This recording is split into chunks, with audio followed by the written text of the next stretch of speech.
Preview.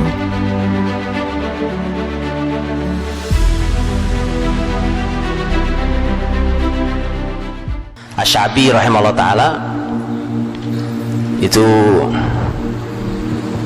ulama besar sekali, Amir bin Syarahil. Asy-Sya'bi ini ulama luar biasa, ini tabi'in. Dulu di masa dulu ini kebiasaan di zaman tabi'in itu kalau ada sahabat tabi'in pasti nggak berani ngomong, Pak. Ada sahabat Nabi, sudah pernah ketemu Rasul langsung, kita siapa? Kita nggak pernah bertemu Nabi gitu ya. Beda dengan Asy-Sya'bi. Ada banyak sahabat, tapi Asy-Sya'bi itu punya majelis ilmu sendiri. Saking kokohnya ilmu Asy-Sya'bi. Asy-Sya'bi begitu kuat ilmunya. Asy-Sya'bi itu ulama yang ahli di berbagai bidang ilmu. Saya tunjukkan keahlian beliau. Saya tunjukkan untuk melihat keahlian ilmu beliau ditunjukkan dengan ilmu yang beliau tidak ahli.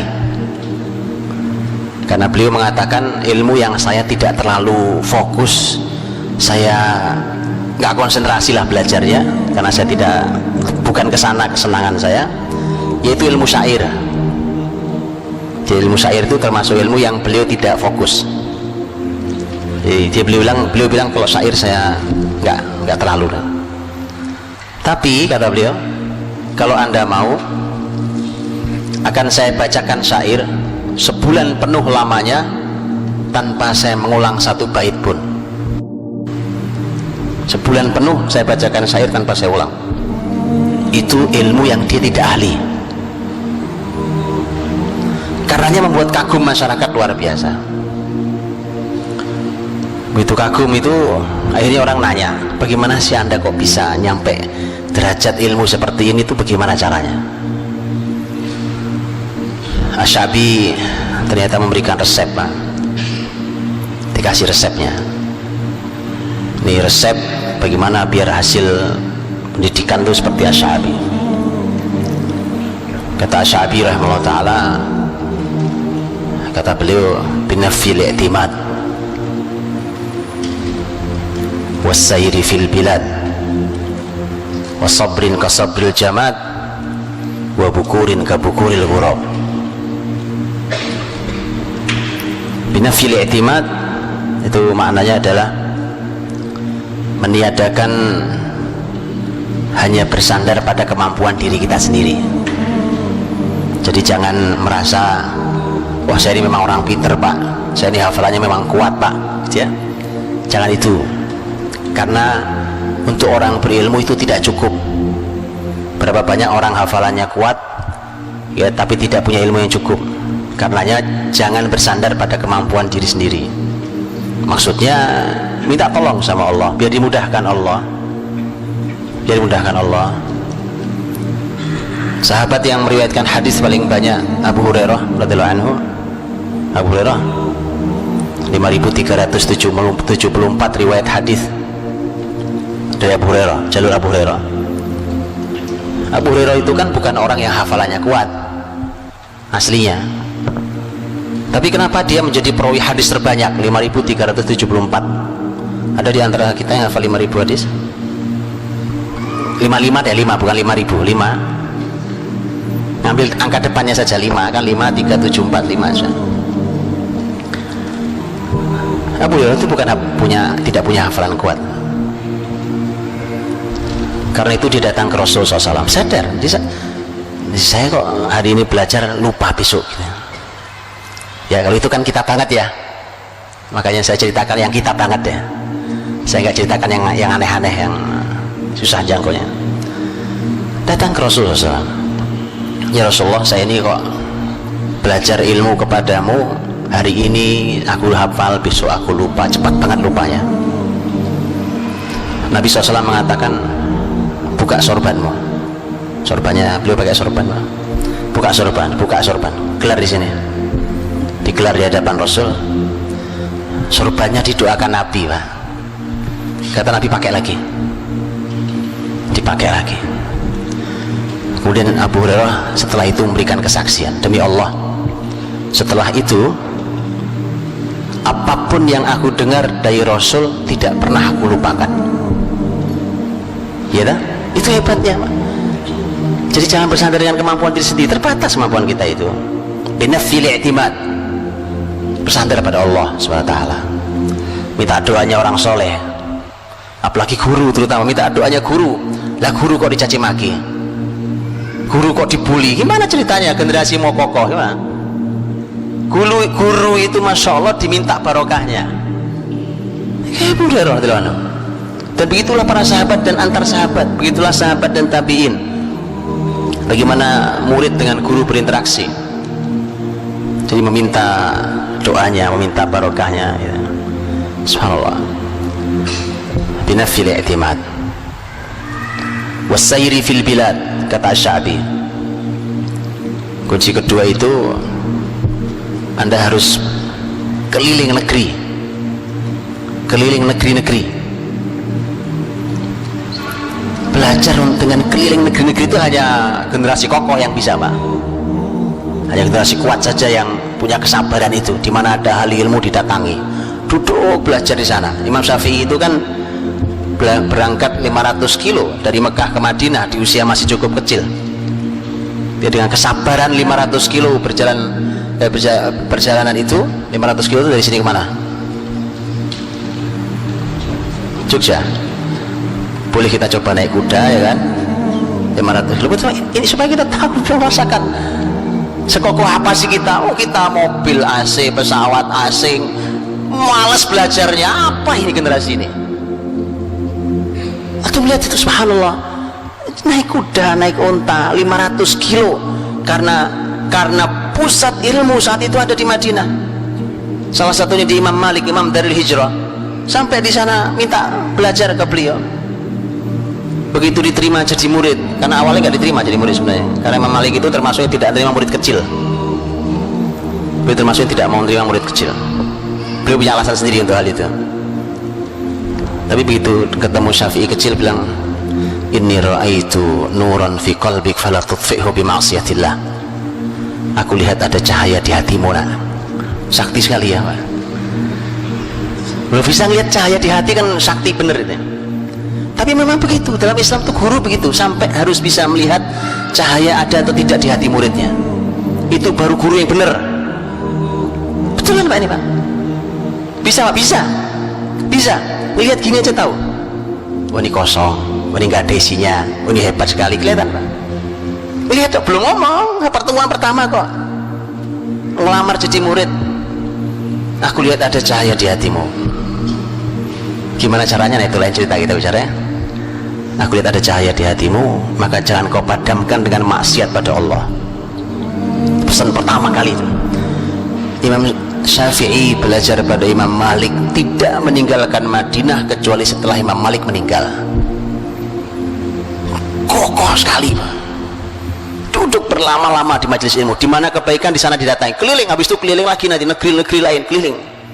Begitu, Pak. Jadi Bapak Ibu tahu sekarang salah satu penyebab kenapa generasi tidak kokoh, bapak ibunya. Anaknya mau nyantri, ya Allah, mau nyantri loh, Pak. Enggak, bukan mau mati, mau nyantri. Dipegangi buntutnya, ditangisi tiap hari, Pak. Nangis boleh, bukan nggak boleh. Namanya orang tua rindu, ya kan? Boleh, Pak. Nangis aja, nggak apa-apa. Nangis aja yang sering, nggak masalah. Cuma masalah lepas dia. Bismillah, berangkat, nak. Nggak apa-apa. Ibu bapak nangis itu urusan biasa, nggak apa-apa. Berangkat. Bismillah, tuntut ilmu. Begitu. Bukan cuma dikekepi di rumah gitu. Jadi Bapak Ibu tahu, tidak kokohnya generasi penyebabnya kita. Lepas dia, bismillah, pergi, nak. Syafi'i kecil umur berapa saat itu? Masih kecil, Pak.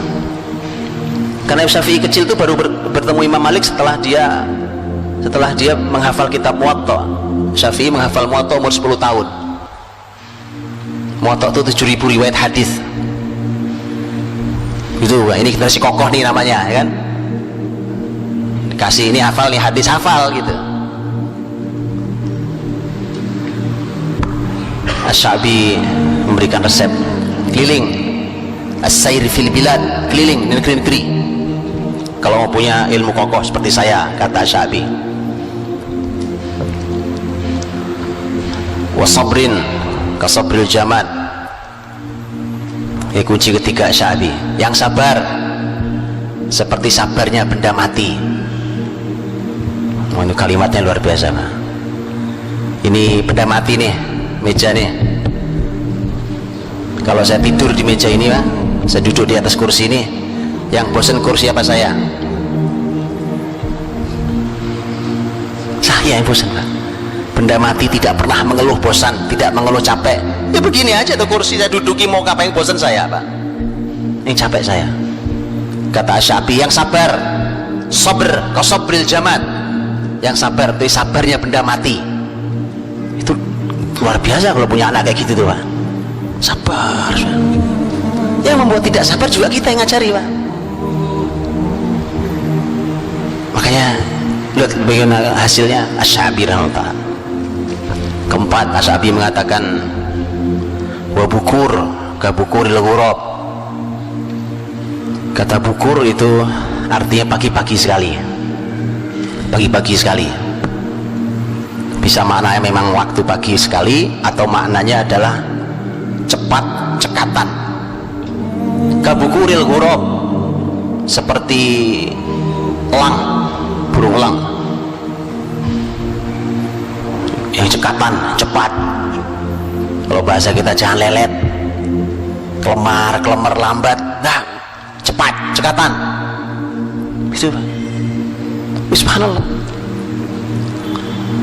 Ini saya gambarkan dulu tentang generasi kokoh di zaman Islam, coba. Jadi ihris ala ma yanfa'u, bersemangatlah pada semua yang memberikan manfaat bagimu. Di mana ada manfaat, datangi manfaat itu untuk dunia akhirat kita. Jangan pernah bermalas-malasan. Untuk bisa semua itu, kata Nabi, wasta'in billah, minta tolong sama Allah. Namanya manusia, Pak, kadang ketemu malasnya. Nabi juga berkata itu, Nabi juga menyampaikan itu. Karena setiap manusia ini ada sisi fatrohnya. Fatroh itu sisi futur, kadang-kadang lagi malas. Makanya wasta'in billah, minta tolong sama Allah. Wala ta'jaz, dan jangan lemah. Kamunya jangan lemah, tapi minta tolong pada Allah biar dikasih kekuatan. Nah, yang membuat kita lemah, lihat, Pak, adalah, lihat kalimat setelahnya, wala taqul law anni fa'altu kadza lakana kadza wa kadza. Jangan kamu berkata, andai aku begini maka pasti aku juga begini dan begini. Cuma ngayal aja kerjaannya. Itu generasi lemah. Cuma berhayal, coba tak kemarin saya jadi ambil, coba saya andai. Itu generasi lemah, itu yang membuat kita lemah, Pak. Kalau sudah kejadian lewat, sudah lewat, kan itu keputusan sudah kita ambil. Jadi generasi kokoh itu, Pak, diajari untuk berani memutuskan sekaligus berani mengambil risikonya, tentu dengan ilmu.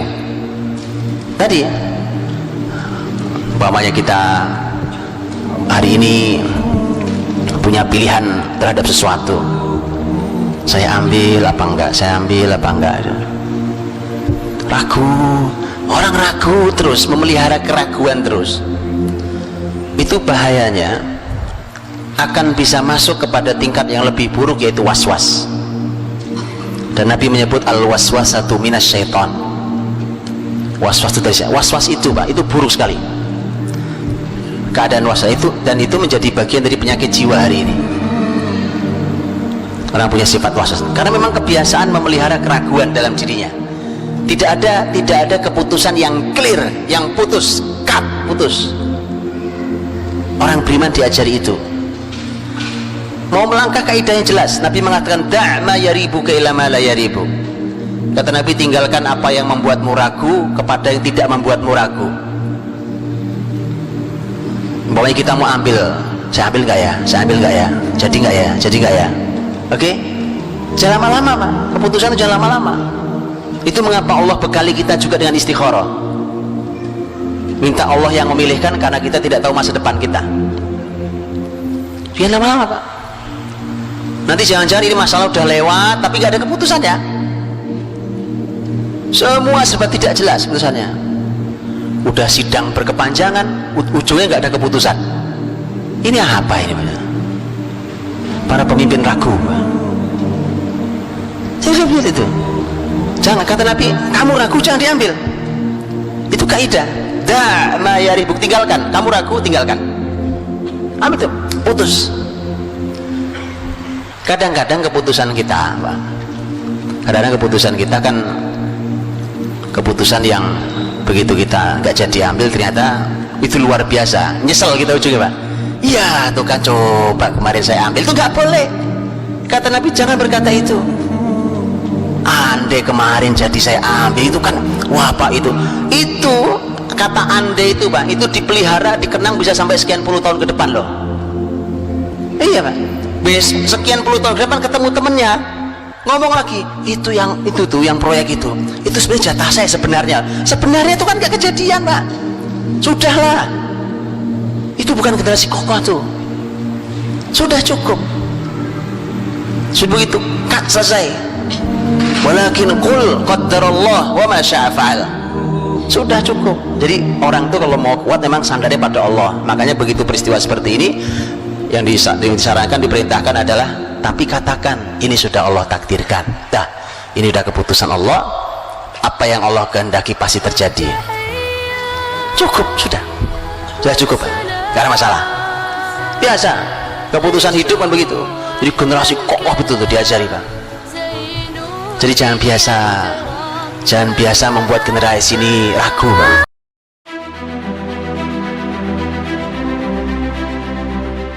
Preview.